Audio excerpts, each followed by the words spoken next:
One of my biggest icks when watching a movie is when the costumes look like costumes instead of blending into the fantasy. And honestly, that's exactly how I feel about Ariana's dresses as Glinda. It's good to see me, isn't it?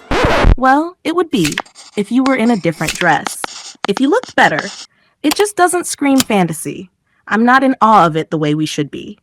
This is a pivotal moment in the storytelling.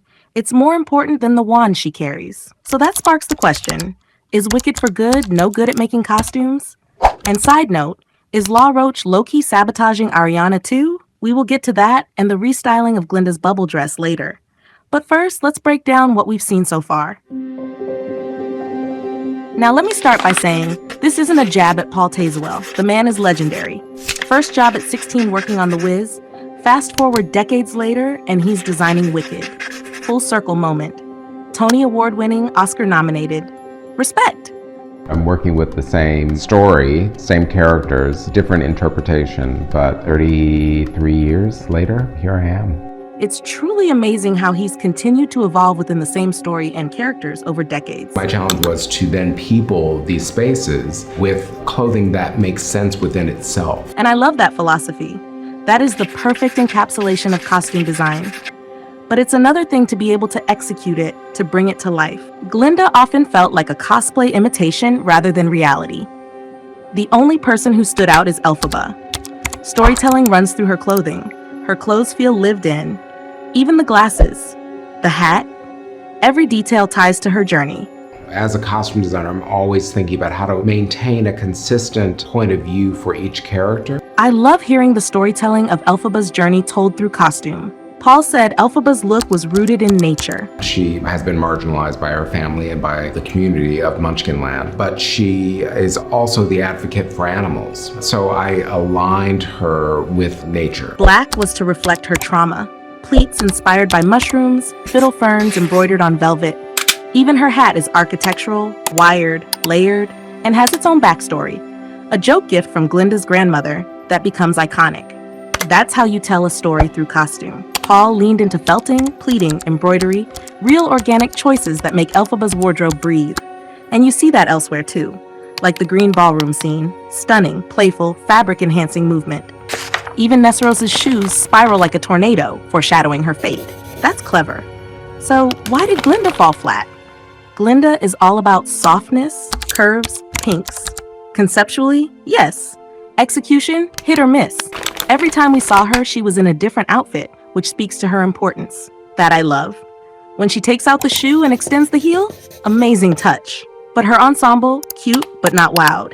The flower dress. The concept was immaculate, movement was special, pretty, but not jaw-dropping.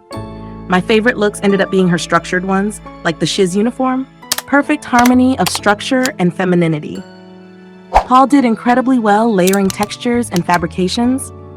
The flowers on her shirt were adorable, and I loved the micro-pleated stand collar. Collars in general got their shine, tying characters together. These were peak Glinda moments. We got the perfect intro to Glinda, pinstripes of blue and pink, bow fascinator, shoulder pads. That was everything. The bubble dress, though? Biggest disappointment. The element you think of most with Glinda, the moment that needed to leave us in awe. Instead, it looked DIY. The fit around the bust was off, too big. The tiara looked like zip ties with glued-on diamantes. The wand?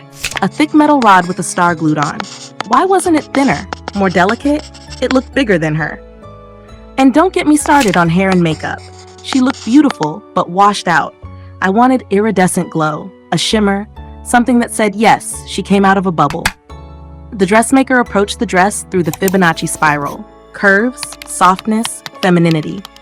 Imagery reflective of the bubble with a modern feel. I understand it was the hardest to create, but it just didn't land. What made the 1930s Glinda more magical? There was an airy lightness to her. Warmth, sparkle, a glow that lingers, a constant shimmer, a burst of a bubble. It felt grand. It felt like the good witch is here and making a grand entrance. There is a certain aura about it that wasn't replicated in the modern take. We can look back at this and think that this was the most costumey good witch outfit there is. But you cannot forget that the Wizard of Oz was so iconic that it literally changed how we interpreted witches, both good and bad. It shaped modern-day culture, which is why we can find hundreds of replicate costumes of these looks. But back then, it was innovative and trend-setting. They hadn't seen this before.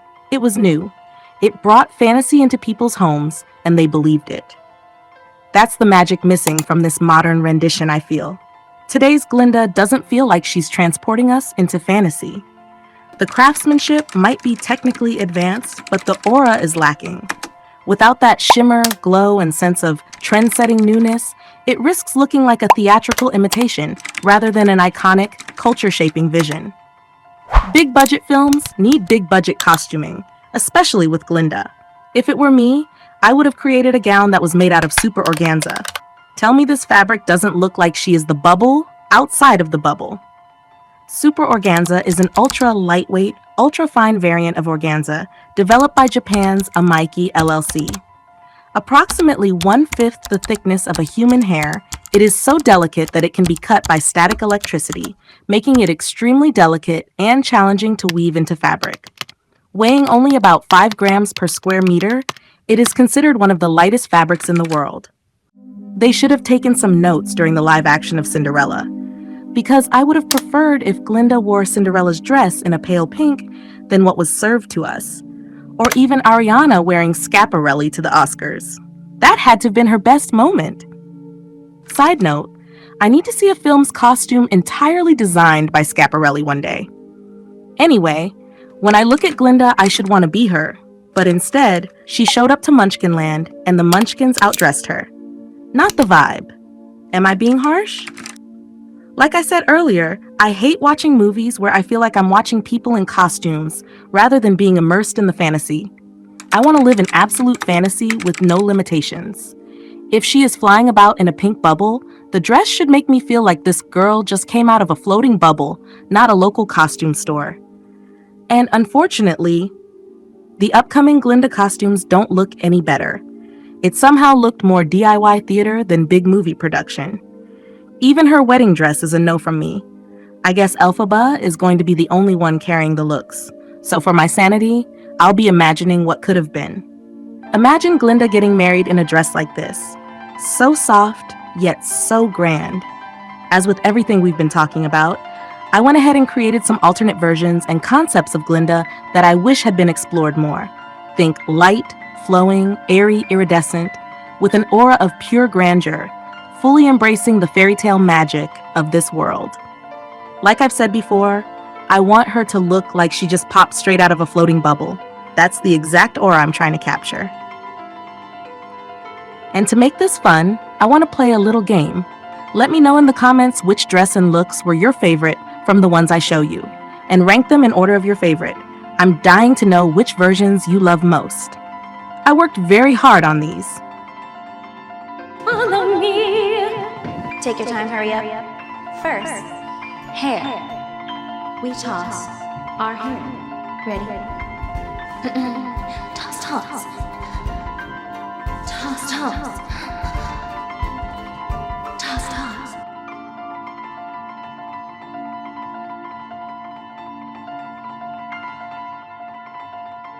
I forgot to tell you, there's another version. You can do toss, toss, leg. Toss, toss, leg. Toss, toss, leg.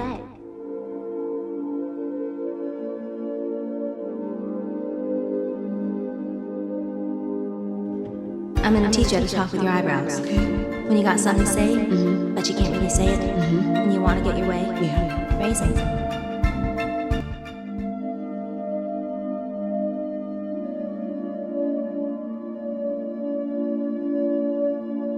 It's good to see me, isn't it? You're the only friend I ever had. And I've had so many friends.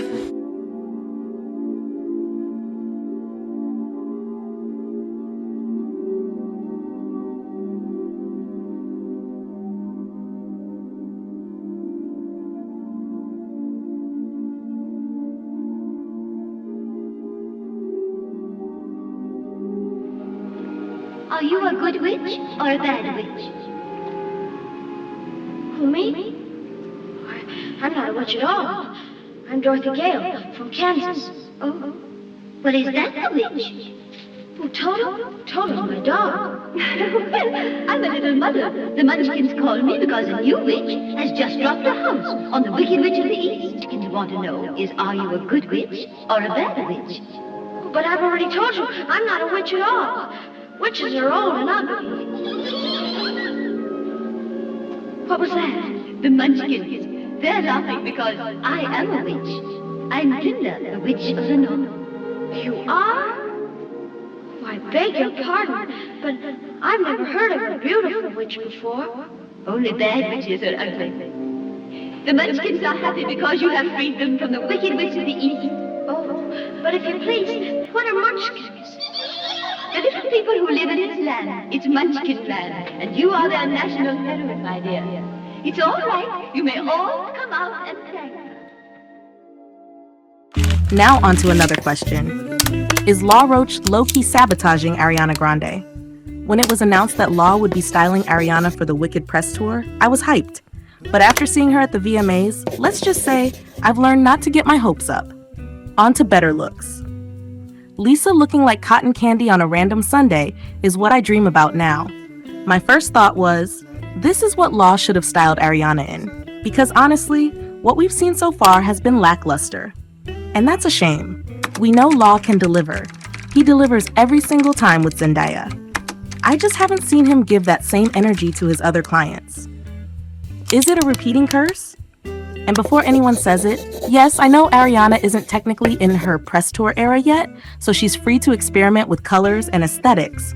And sure, that's true, but make it cute, because this is literally the only time she has to serve Glinda-coded looks before the era closes. I'm not saying she needs to pop out in a wand and tiara, but that jaw-dropping Schiaparelli moment? That's the standard. That's when I said, yes, this is Ariana at her absolute best. Bottom line, since the costumes didn't wow me, I'm counting on the press tour styling to do it instead. It's her moment, and I want to see it taken there. Should I make a full video breaking this down, analyzing the choices, and style Ariana in what I think she should wear for her press tour? Let me know in the comments. Thank you for watching. Please subscribe to support the channel.